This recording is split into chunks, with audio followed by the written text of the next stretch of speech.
So, where are you headed?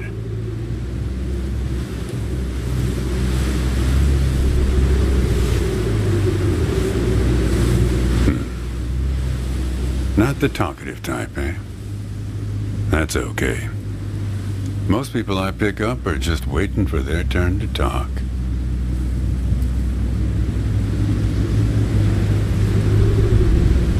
Want a raisin? They're from my farm.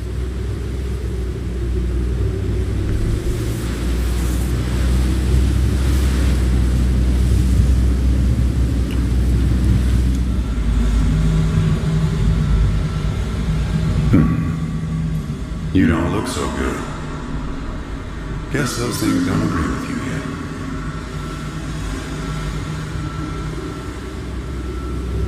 yet. Strange. They're Thompson seedless. Good raisins. We still farm more of those in California than anywhere on Earth.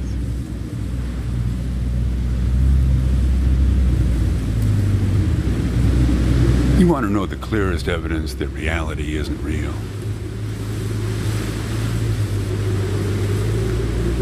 Raisins and grapes, man. They're the same thing, but they taste disgusting when eaten together. Obvious bug in the program there, right?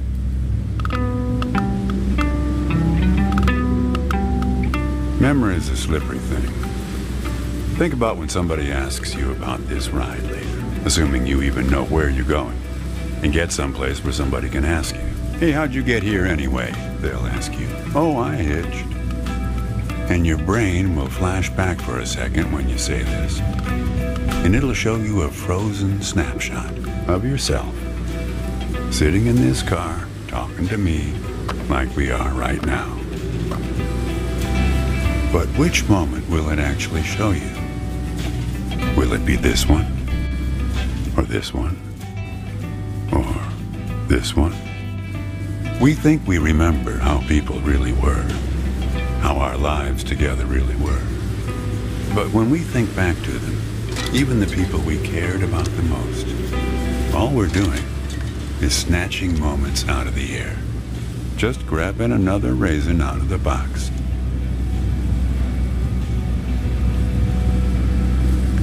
Yeah, my wife. She's dead now, but you probably guessed that.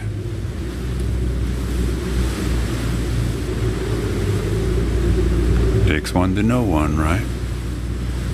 I can always spot someone who's grieving along this highway. They usually stand on the road with a dazed look on their face and their thumb up in the air.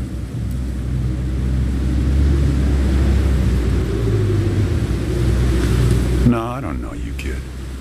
I just know the type.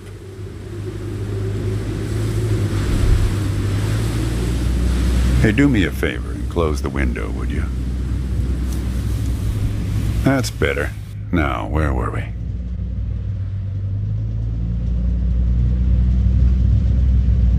Yeah, fair number. But after a while, you start seeing the same few archetypes over and over. You got the numbnuts Kerouac fans. You got your autodidact blowhards. They'll talk your ear off. You got a lot of people from Cincinnati for some reason. You got your deadheads trying to get to some concert someplace. Then there's the water bottle person, always worrying they're gonna run out of water before they get where we're going. Still, you're the first hitcher I ever picked up who doesn't have a destination. Copernicus.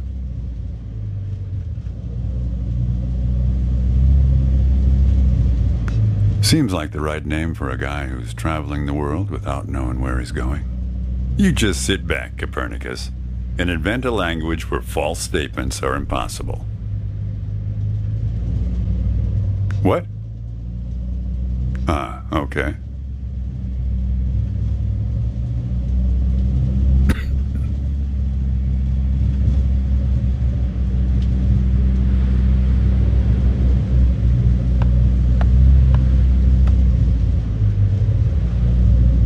You know, when I was a kid, my brother and I used to drive our parents crazy on long drives together. Our folks wouldn't let us listen to the radio in the car. So we used to make up these songs about food on long drives to pass the time. We had this one with about 30 verses, each about a different kind of grain. There was this one time we passed a billboard for some kind of bread, challah bread. In hell they have a hella lot of challah bread. In hell they have a hella lot of challah bread. Yeah, that drove Mom and Dad crazy. In hell they have a hella lot of challah bread. In hell they have a hella lot of challah bread. Come on, join in. In hell they have a hella lot of challah bread.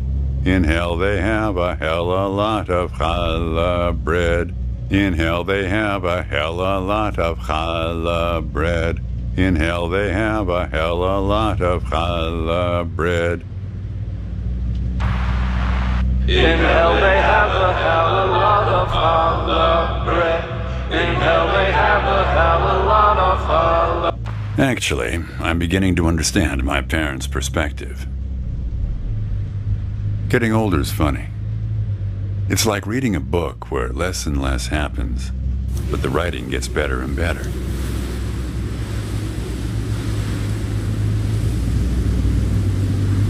Thanks. I got it from an app.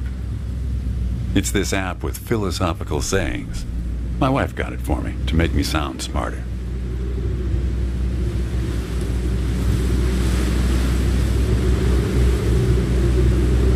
Yeah. We used to have a strict division of labor back when we worked together. She would raise the grape from the time it appeared on the vine. I'd step in as soon as it was time to start drying them. Our customers used to have fun with that. I'm the dry one, they'd say. Grapes attract a certain kind of person. A person who likes to make jokes. Wine enthusiasts, tourists, people who like to talk. If I'm totally honest with you, I don't really remember what she looked like. Remember everything about her, just not her face. Some people have faces that are easy to remember. Doesn't seem fair. Do you think you're present in the moment, Copernicus? You've been talking to me for 10 minutes. What color are my eyes? Nope. Like I said when I picked you up, some people are just waiting until it's their turn to talk. Anyway, pop open the glove box and I'll show you a photo of my wife.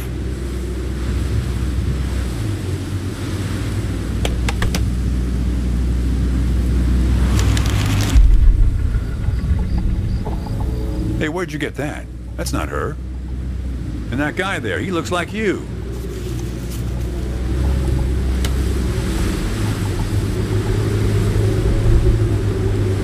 I don't know.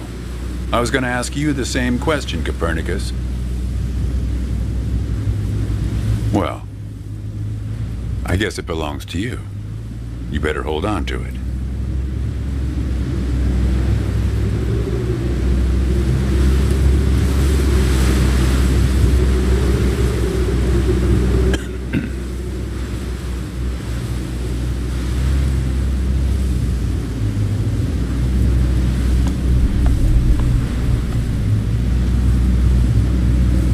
Want to hear a joke?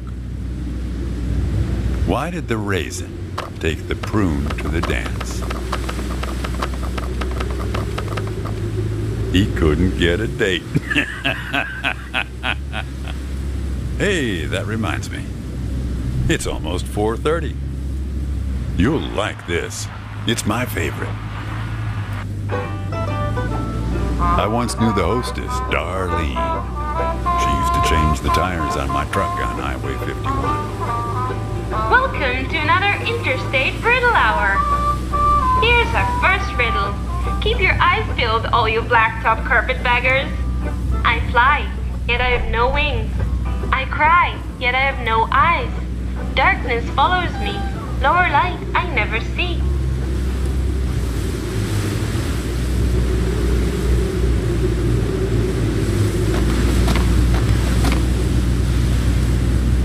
Here's a hint. We're looking for something fluffy.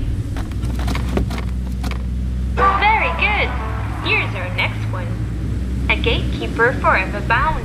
He opens and shuts with a similar sound.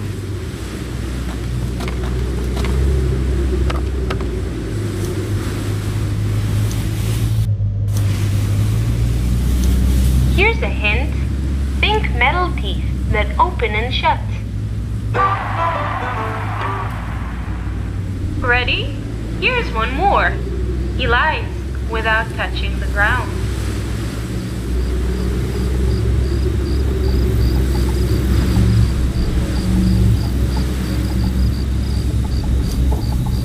Ready for a hint? I never did like changing his tires. The lying liar. Damn it, Darlene. I should have tipped her better when she changed the tires. She's been out to get me ever since. Look, I admit I lied, but only about one thing.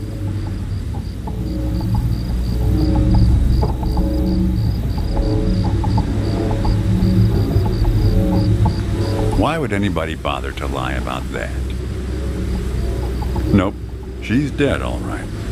That's no lie. Yeah.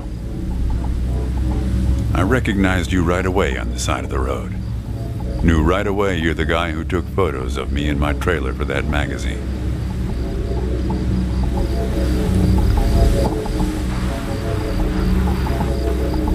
Read louder is now ended. I've helped you like him this time. So long, Copernicus. You showed up at my trailer park, taking photos. At first, I was a bit suspicious, since there were plans to kick us out and develop the trailer park into some kind of shopping center. But then it became clear that you'd been sent here by a magazine to do one of those stories about vanishing farmers that always pulls heartstrings with the rest of the country.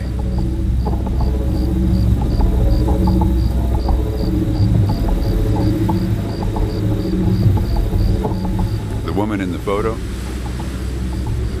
No, I didn't actually meet her. I just know what you told me about her. She was away traveling in Europe without you. And you weren't taking it so well.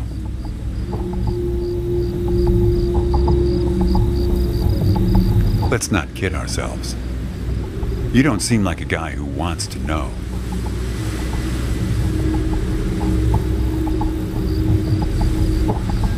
Don't forget, you picked this car every bit as much as I chose to stop for you. You picked this car, picked me, not to feel anything.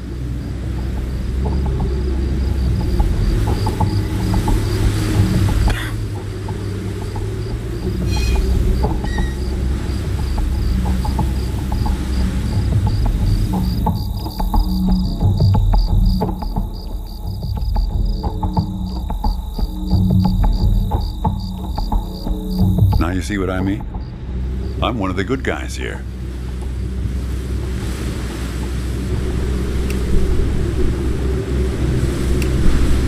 You never mentioned anything about him, but I guess he's part of what you're running from. Here, I'll try to explain.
man travels along a road until he reaches a gate at the top of a hill. The road has been long and straight so far, and the going has been easy. But now the man can't go any further, so he takes a seat by the road to rest. The man waits, and after a length of time that seems neither short nor long, the gate opens, and a guard appears. The man asks the guard for entry, but the guard says he cannot let him enter at the moment.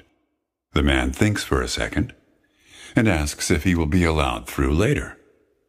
It is possible, says the guard, but not now. The gate now stands slightly open, and the man tries to look through it longingly. His journey has been easy so far, and he misses the feeling of the open road. The guard notices and laughs. Even if you could gain entry, there are many gatekeepers after me. Some are much stronger than me, and I'm afraid to look upon them. So there the man waits, for days, months, years, waiting to enter. One day, when he's given up hope of entering, a single question occurs to him, one he has not thought of before. Why, he wonders aloud, are there no other travelers at this gate? Early in my journey, the road was crowded with them, and yet, in all these years, no one but myself has waited in front of this gate. The man is surprised to hear an answer come from a voice next to his ear. It is you who made this gate, says a bird perched by his shoulder. So it exists for no one but you. But why? Asks the traveler. Why would I want to stop here? The bird replies, after hungrily eating a crust of bread from the man's hand. After this point, the road becomes less straight. It becomes like the tree in which I live, splitting into dozens, hundreds of branches. The path becomes impossibly narrow and frail, and crowded with the view of other paths one could have taken. There's only one point ahead on the road where all paths converge, where all points join, where the light shines through skin and through lies. But it's never been reached by one of your kind, a traveler who walks on feet. Shoo! Cries the guard, chasing the bird away. Don't listen to his nonsense. Having said this, he takes a seat next to the traveler, but not before closing the gate forever. So when you think about it, who knows how long we've been sitting here, just like this, on this road. Take it from me. It's better to face things with, what's it called again? Fortitude. Better not to feel too much. Want a raisin?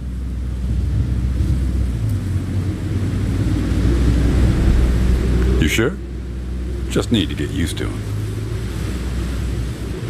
Life is like a box of raisins. That's some Forrest Gump type wisdom for you right there. Here, I'll leave the box open for you. Help yourself.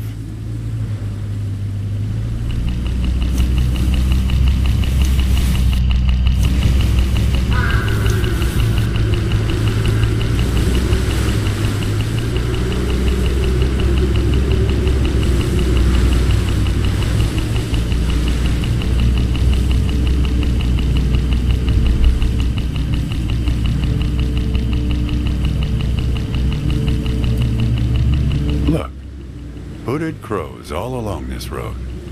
I have to chase these for my farm every harvest.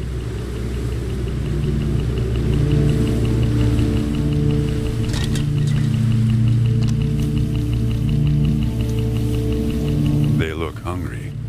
Didn't get much peck out of this last harvest.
There's no telling what those birds will do once they start swarming.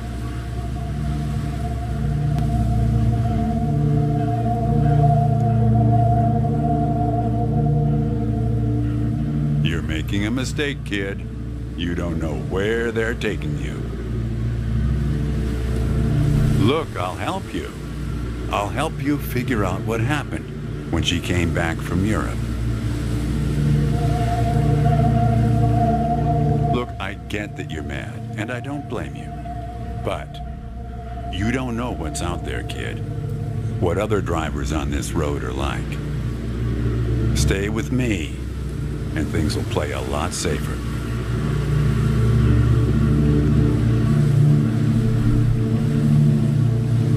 All right, I guess you made your choice. Don't blame me for what happens next.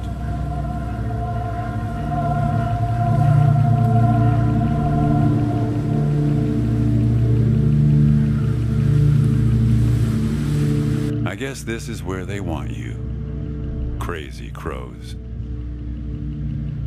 You better check your backpack. They have a way of leaving gifts once you've fed them. Often something shiny or a piece of string.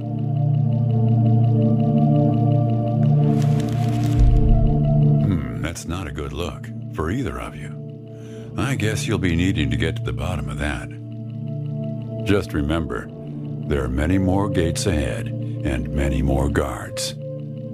I'm pretty much the friendly drunken uncle of the bunch. Well, good luck to you, kid. Oh, one more thing.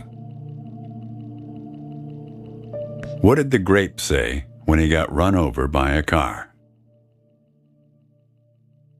Nothing. He just gave a little whine. Good luck with your search.